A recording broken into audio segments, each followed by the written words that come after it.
Hey everybody, welcome to Fit Tip Tuesday. Today I want to talk about another body-specific pants fitting adjustment you may need to do before you start the fitting process. Today we're going to talk about a prominent calf. Now, I just want to remind everybody these adjustments are not really fitting adjustments. They're more about customizing the pattern to fit your shape if you can see these things in the mirror, or you know you have them and you see them on your, in your pants fitting adventure so far. So this isn't something that you're going to do to fit the pattern to you. It's more about customizing it to you to speed up and make the fitting process easier. So when we're talking about a prominent calf, there's really two things that you can consider. So if the pant style that you're working with has enough ease from the knee to the hem for your calf, but you find that the fabric puddles, behind your knee, you can remove some of the excess vertical length to get it to drape nicely on your back leg. And this is a good option for when you're working with a pattern that you don't need to increase the ease through the leg to make room for your calf. So let me show you that first. And I've already shown this adjustment once before, but I think it's kind of a cool one, so I'm going to show it again. For this method, you're going to need 2 copies of your pattern because you're going to need the original pattern to put back the top of the leg after you make this adjustment. So what I've drawn here, you can see this is the area where we're going to pick up the fabric, and this is where the fabric tends to puddle if you've got a prominent calf in the back and it's getting stuck there or puddling behind your knee. So what we're going to do is we're going to physically, I think what I'm going to do is let me just cut out this leg because I'm going to need to see the edges of it. All right, and I'm just going to cut it out. Okay, so here's my leg. Now, what I'm going to do for this adjustment is I'm going to cut across the top of the leg like this. And then what I'm going to do is I'm going to slash the top of the pattern and I'm going to push this back down. And I don't want to change my side and inseam. So what I'm going to do here is I'm literally going to push it down like this. So it's actually, let me just, you know what I'm going to do? I'm just going to use a little piece of Scotch tape to hold it here because I don't want to change my side and inseam. So I'm going to just tape that back to make 2 hinges like this. So actually my pivots are on the side and inseam. So I'm just going to tape those to the table so they stay put. Now what I'm going to do here is I'm going to push these down. So notice you do have to cut through the waist. So I'm pushing these down. I'll push one down first. So notice I'm getting rid of all of this pink. Let me just color it in so you can see. So all of this pink is going to be removed from the back leg. So I'm just going to go ahead and tape that one there.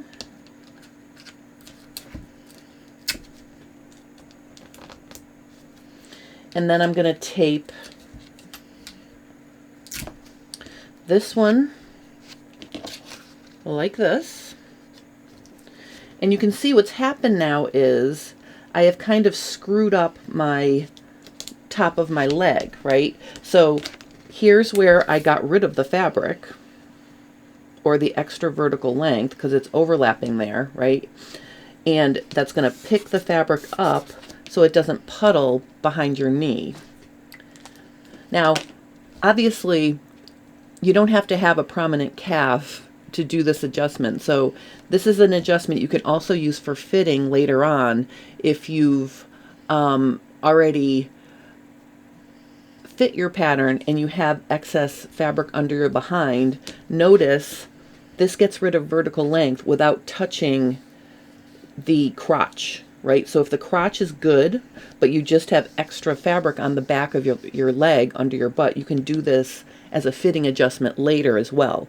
But for now, you can see this shortened up the leg, and now the fabric will be less likely to puddle under your calf.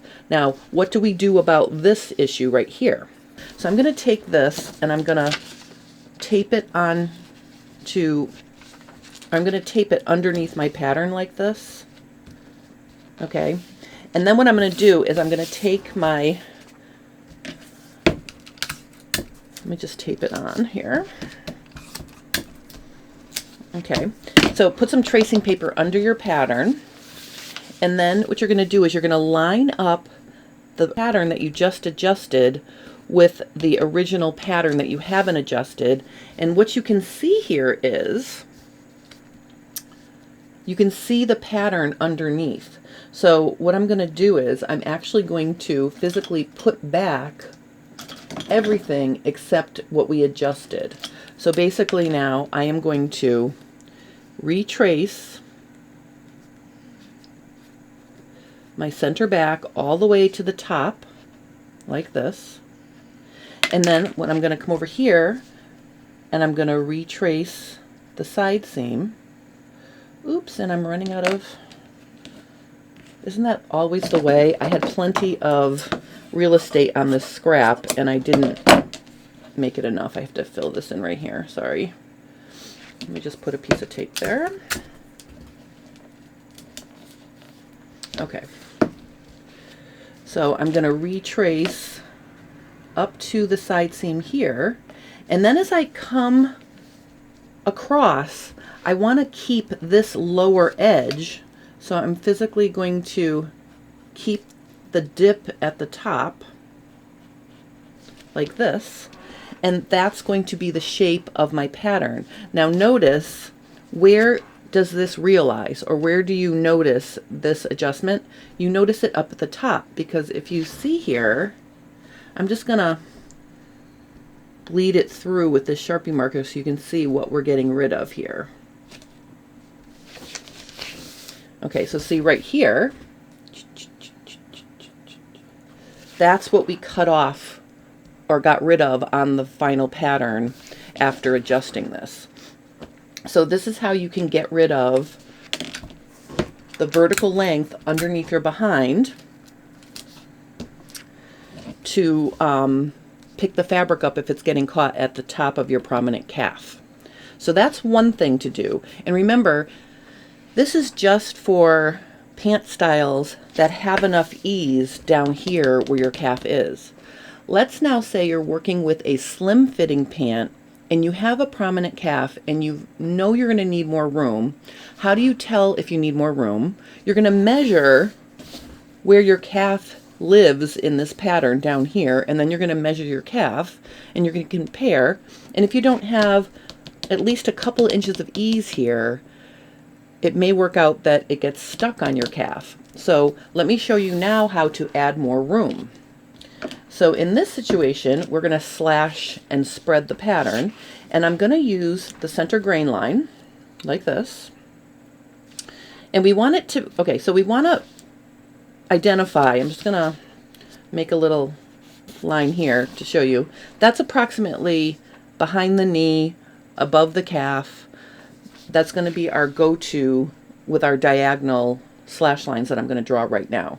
So one of them is going to be coming from the inseam down to the center line, and the other one's going to come from the side seam. Now notice I'm drawing these diagonal lines, you know, so they're fairly long. So maybe 6-8 inches from the top of the pattern on the side seam, and maybe 2 or 3 inches down from the crotch, the tip of the crotch on the inseam. And then I'm going to also be using this line. And then the other thing I'm going to do is, I've talked, if you follow along with me, you know I like to say control points. Well, our control points are going to be these little horizontal lines I'm drawing there. So what we're going to do now is we are going to slash and create pivots along the side and inseam. So up the straightaway to the diagonal and to this diagonal. And of course, I'm just going to cut in here and make pivots so I can open this up, right? And I want to be able to open this up. Okay. Now, depending on what's happening with your pattern, you could just spread it like this and see how you can make room for a prominent calf. But if you don't want to have more room down at the hem versus where your calf is, that's when these control points come into position. So the first thing I'm going to do here is I'm going to use a pink Sharpie. I'm going to use a pink Post-it note. I'm just going to stick it under here so I can get this part in shape. So let's say I want to add, and I'm looking right here at the base of the diagonals. Let's say I'm going to add an inch of ease, an inch and a half, whatever it is. I'm going to spread my diagonals to get that. And then what I'm going to do is I'm going to tape this into position. You know, I'm going to tape this one into position so you can see that we've added the ease at the top. Now, I want to keep my leg a straight leg style, let's say. So you can see this is coming down at an angle. It's making a flare at the hem. If you don't want the flare at the hem, what you're going to do is you're going to cut into these, what I call control points, make pivots at the side and inseam, and then that's going to allow you to put it back or keep it straight. And I'm just going to use another, I think if I just rip this in half, I can use it for both. So I'll just put it like this. Boop. So see now, stick this under here. See how I can swing these back up to keep the amount that I'm opening the calf even all the way down. So this is to maintain the shape of the style pant you're working on. So if you're working on a straight or tapered leg, use the control points to push it back in and even it out like that.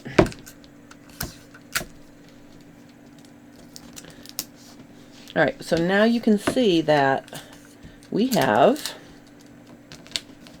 added room for our calf, and we've kept the style of the leg the same by slashing these and swinging it in. So just to have a reality check here, you do have a little overlap right here. So there's a teeny little overlap like this here because we pushed them back up to make this straight. So that is how you make room for a prominent calf. And this is how you can, let me cut this out to make this look nicer.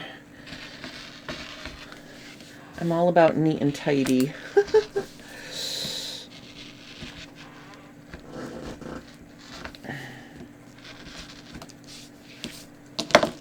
Okay, and so this is how you pick up the extra length, and this is how you make room for a prominent calf.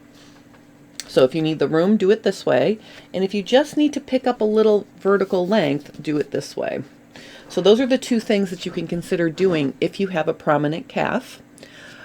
If you have any questions or comments about how to make this adjustment, please let me know and I will help you. Tomorrow during subscriber Q&A, I'm going to be addressing how to do a small bust adjustment. I know I've done it on a live somewhere during a FabFit Friday, but it's really hard to find because it's probably part of another series and I don't have it labeled as a small bust adjustment, because I got a question from a subscriber and she's like, how do you do a small bust adjustment?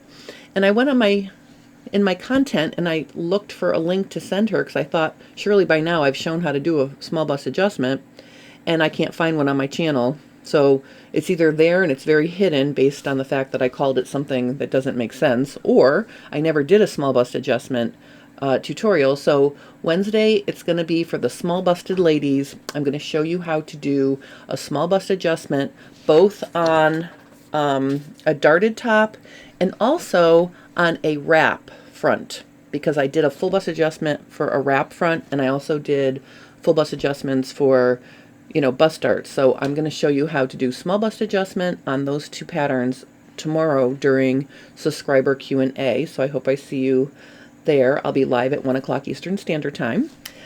And then on Friday, super excited, we're going to be continuing on with our bias series. And I just want to show, I am like in love with this little thing. So this is my little sample that I've been working with, and I've added godets to the hip area of this little sample to show you how to make room if your top fits here, but then it's too snug around your hips. And I'm actually going to stand up and show you. This is the one I did it on as a test. And the thing I want to show you here is you can't see the godet, right? It blends into the fabric. So the godet on this side is here, because you can see it's longer. And then in the back, it's on this side, right? So I am so in love with this top, with the way it fits. It's nice and swingy at the hip, and it fits me beautifully in the bust. I haven't even finished the armholes yet, but I am like all over this bias. And you know where I'm going with this, by the way. After I become really, really good with the bias on the top and dresses, you know I'm making bias pants, like real bias pants, not like that shorts I did where I fit my pattern straight on the grain and then I decided last minute to cut them on the bias. That was a little bit of a silly thing to do, but I'm going to be working on creating a bias version of my pants pattern so I can play with that as well after I finish my v-neck top. So if you're interested in working on the bias, join me Friday for FabFit Friday, and I will be doing part 3 of the bias v-neck top and dress sew along, and I think I'll be actually working on the actual top on Friday. I'm super excited. So I hope to see you there, 1 o'clock Eastern Standard Time. So thank you guys so much for watching. Have a wonderful rest of your day, and I'll see you tomorrow.